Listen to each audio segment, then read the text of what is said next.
여러분 안녕하십니까? 지난달 발생한 러시아 화물선의 광안대교 충돌 사고를 계기로 항만 당국이 용호부두 운영을 전격 중단하기로 했습니다. 또 부산항 내항을 드나드는 선박들에 대한 규제도 앞으로 강화됩니다. 첫 소식 박준호 기자가 보도합니다. 지난달 발생한 광안대교 충돌 사고. 광안대교 일부가 부서졌고 음주 운항을 한 러시아 선장은 구속됐습니다. 이 같은 선박 사고를 막기 위해 항만 당국이 용호부두 폐쇄를 전격 결정했습니다. 가뜩이나 용호부두의 소음 분진 문제 등 주민 민원이 많았던 만큼 이참에 부두 운영을 중단하고 재개발을 시작하겠다는 겁니다. 용호부두는 입항 제한 기간이 만료되는 6월 3일 이후에도 부두 운영을 전면 중단하겠습니다. 용호부두를 드나들던 화물선은 앞으로 감천항 7부두나 북항 8부두를 이용해야 합니다. 65명의 하역 근로자들도 다른 항만으로 옮겨갑니다. 이와 함께 항만 당국은 부산항 내 예선 안전 기준을 강화했습니다.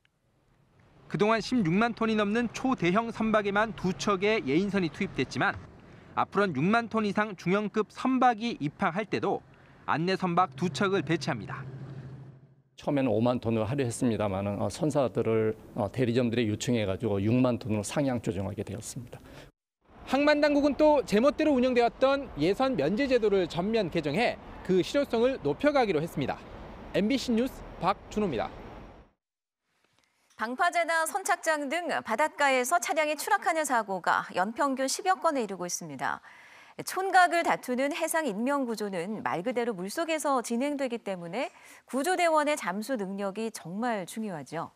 해경이 이 잠수 훈련을 확대하기로 했습니다. 김윤아 기자입니다. 잠수 장비를 갖춘 훈련대원들이 서둘러 물속으로 들어갑니다. 수심 3m 아래 차량 한 대가 빠진 상황. 차 안에 갇힌 운전자를 발견하고 힘겹게 차 문을 열어 구해냅니다. 폐차를 바다에 빠뜨려 추락 상황을 가정한 수상 인명구조 훈련입니다. 육상에서 다르게 물속에서는 움직임이 아주 제한되어 있습니다. 그리고 시야라든가 제한되기 때문에 이번 훈련하면서 그래도 많이 배양이 된 것 같습니다. 두려움이 좀 있었는데 두려움이 많이 없어진 것 같습니다. 해상 추락 사고는 현장 출동이 빨라도 잠수 능력이 부족하면 인명 구조가 불가능합니다. 해경은 구조대와 중앙해양특수구조단의 영역이었던 잠수 훈련을 경비함정과 파출소 등 현장 근무자로까지 확대했습니다. 순찰 중에 비상 상황이 발생하면 누구라도 잠수를 통해 초동 대응하기 위해서입니다.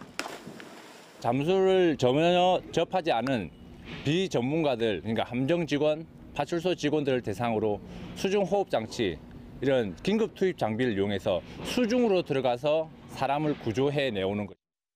부산 경남 일대 앞바다에서 발생한 차량 추락 사고만 지난 3년 동안 모두 30건, 해마다 10대꼴입니다. 익수와 고립, 표류까지 더하면 지난해만 모두 174건의 해상 사고가 발생했고 200명 넘게 다치거나 숨졌습니다. 해경은 사고 현장에서의 초동 구조 역량을 강화하기 위해 오는 6월까지 수중 잠수 훈련 등을 집중적으로 실시한다는 계획입니다. MBC 뉴스 김윤아입니다.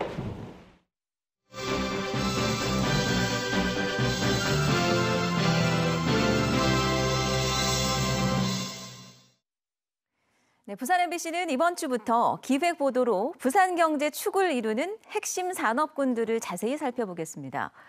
오늘은 첫 순서로 국내 신발업계의 메카로 자리매김한 부산 신발 산업의 100년을 소개합니다. 민성빈 기자입니다.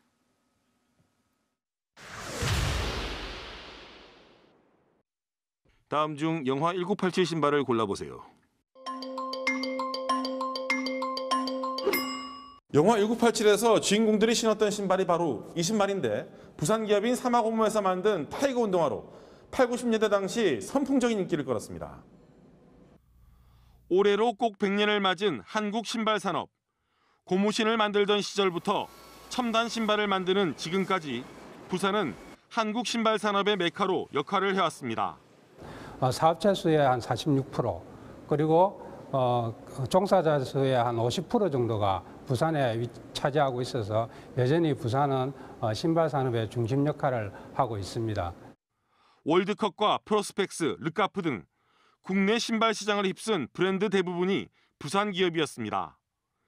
나이키와 아디다스, 리복 등 글로벌 기업의 최대 생산 기지로 1980년대엔 수출액 14억 달러, 운동화 생산 부문 세계 1위를 기록했습니다.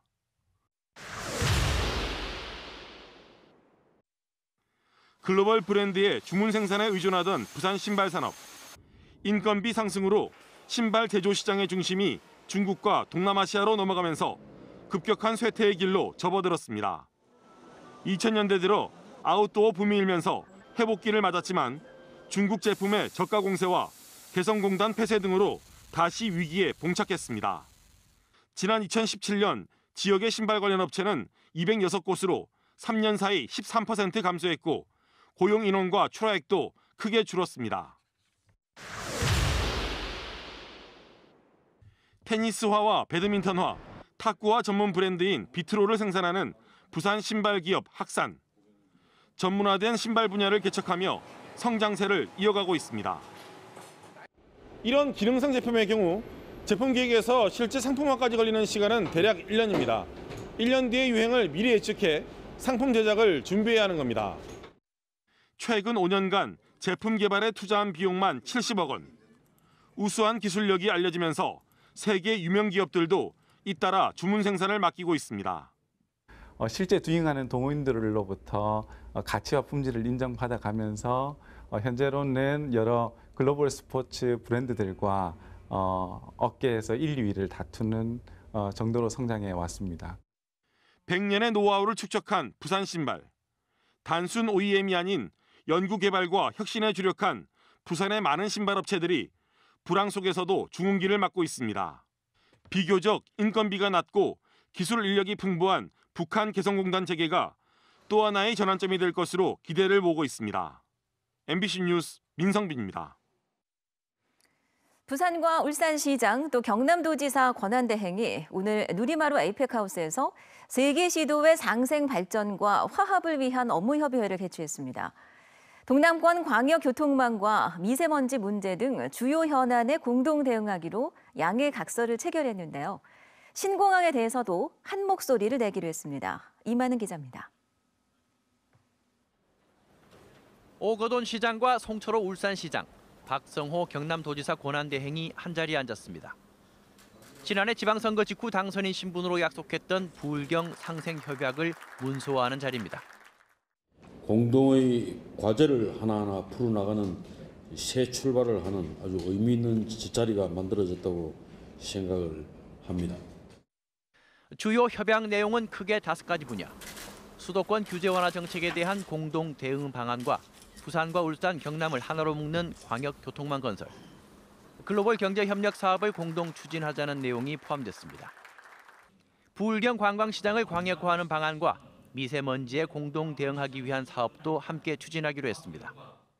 최근 우리는 서로의 차이를 인정하고 자주 만나 소통하면서 동남권 전체의 이익에 기여할 새로운 장을 만들어가고 있습니다.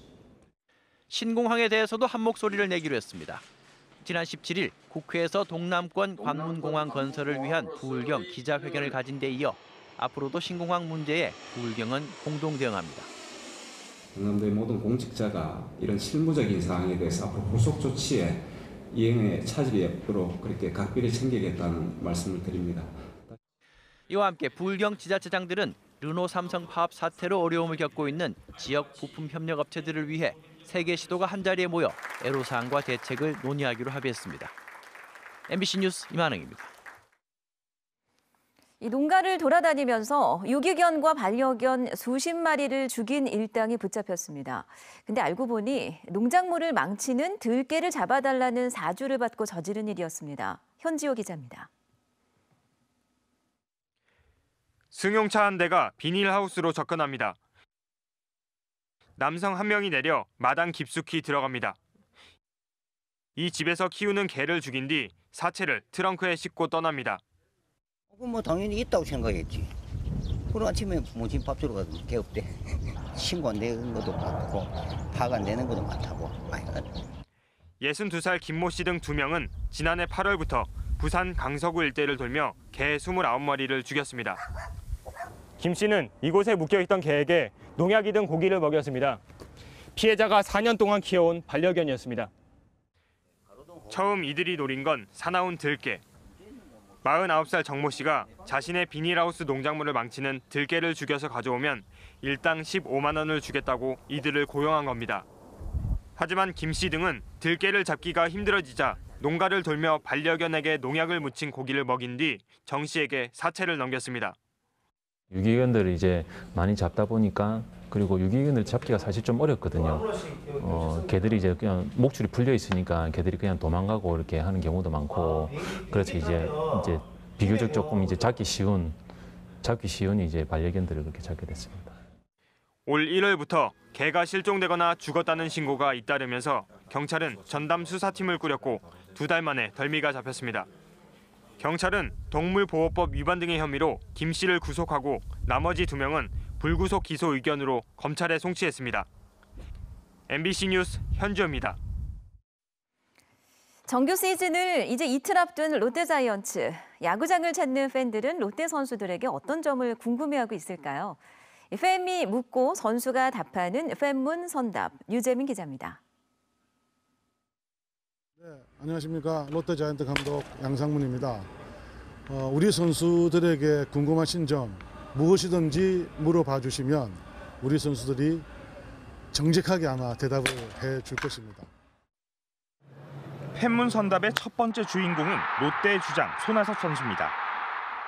올해 우승 공약 꼭 뭘로 해주실지 말해주세요. 올해 우승 공약. 일단 작년 시즌에 했던 공약을 작년에 우승을 못했기 때문에 그대로 올 시즌에도 우승을 하게 된다면 마운드 위에서 즉석에서 바로 노래를 부르고 싶습니다. 부산 아이돌 투수 윤성빈도 꼬마 롯데 팬의 질문에 답했습니다. 윤성빈 선수는 어떻게 그렇게 멋진 투구폼을 가지게 되었어요? 멋있는 폼은 좋은 폼이라고는 생각을 안 하는데 그냥 좀 키가 커서 그렇게 보이는 걸 수도 있지만 제가 이런 폼을 가지게 된 거는 그냥 제가 편하게 제일 강하게 던질 수 있는 폼으로 계속 던지다 보니까. 올 시즌 롯데의 3루를 책임질 한동희 선수에겐 개인적인 질문도 이어집니다. 한동희 선수 이제 쉬는 날에 어떤 거 하고 지내시는지 또 뭐 하고 지내시는지 궁금해요. 1시간 정도는 웨이트 트레이닝 센터 가서 웨이트 하고 또 1시간 정도는 이제 야구장 나가서 쉬지 않으시네요. 그러면 잠자고 훈련하고 그게 끝이네요. 어차피 2시간은 쉬는 날 2시간 정도는 저한테 투자할 수 있다고 생각하기 때문에. 팬문 선답의 마지막 주자 민병헌 선수에겐 롯데 팬이어야만 할 수 있는 질문을 던집니다.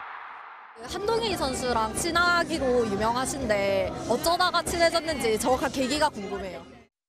프로 생활에 적응을 하면서 힘들었던 부분이 분명히 있었을 텐데 제가 이제 그런 부분들을 얘기해주면서 하다 보니까 저희 집에도 놀러 오고 하다 보니까 조금 친해진 것 같습니다. 각기 다른 질문에 다른 대답이었지만 롯데 선수들은 올 시즌 부산 시민들에게 끝까지 포기하지 않는 경기를 펼치겠다고 약속했습니다. MBC 뉴스 류재민입니다. 부마 민주항쟁 기념재단이 오늘 부산문화방송과 40주년 기념사업 공동 추진 협약을 체결했습니다. 부마재단은 올해 40주년을 맞는 부마 민주항쟁의 역사적 가치를 재조명하고 저평가된 항쟁의 의미를 되살리기 위해 부산 MBC와 함께 다양한 방송 콘텐츠와 기념 사업을 공동 추진하기로 했습니다. 이번 협약식에서 송기인 부마재단 이사장은 부산의 자랑스러운 민주화 항쟁 역사를 되살리는데 부산 MBC와 협력해 나가자고 말했습니다.